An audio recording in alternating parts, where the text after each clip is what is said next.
अस्सलाम वालेकुम दोस्तों एक चक्कर ज़रूर ॿुधिजो। थी सके तो अवां गुनाह खां पाक थी वञो ऐं गुनाह खां बची सघो।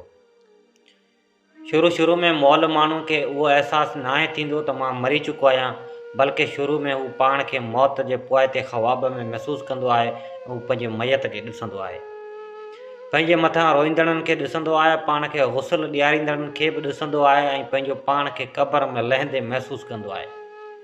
मौल माण्हुनि जो अहसासु हिकु पोइ ते ख़्वाब वांगुरु हूंदो आहे। हू क़ब्र में लाहिजण खां पोइ अंधेरे तन्हाई में ख़ौफ़नाक दाहूं कंदो आहे, पर केरु ॿुधी नाहे सघंदो।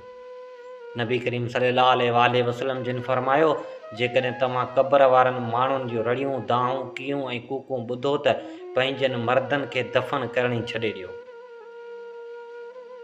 जॾहिं कांधी वापसि हलिया वेंदा आहिनि त पोइ अचानक अल्लाह ताला वरी क़ब्र में उन दफ़न थियल मौल माण्हू जे जिस्म में रूह बहाल कंदो आहे। हू अखियूं खोलींदो आहे, पहिरियों त ख़ुशि थींदो आहे, ज़िंदगीअ में वापसी वञण जो गुमान कंदो आहे ऐं दिलि में चवंदो आहे त शुक्र आहे जो मां ज़िंदा आहियां। पेश आयल वाक़ो बसि हिकिड़ो ख़ौफ़नाक ख़्वाब हो।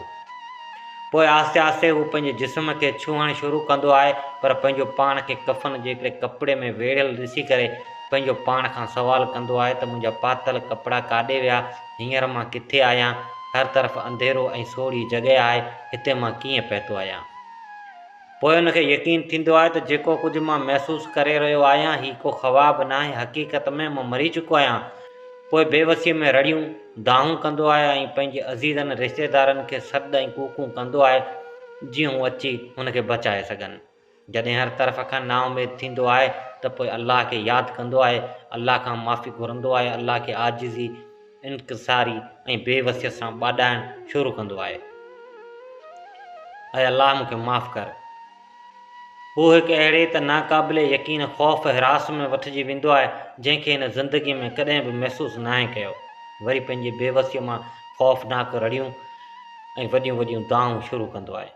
जेकॾहिं हू नेक सालह इंसान आहे त पोइ ॿ ख़ूबसूरत मुस्कुराईंदड़ चहिरनि वारा मलाइक यानी मुनकर नकीर अची हुन खां 3 सवालनि जा जवाब वठी हुनखे तसली ॾींदा त तूं परेशान न थी, दुनिया जी आज़माइश ऐं अज़ियत खां आज़ादु थी चुको आहीं।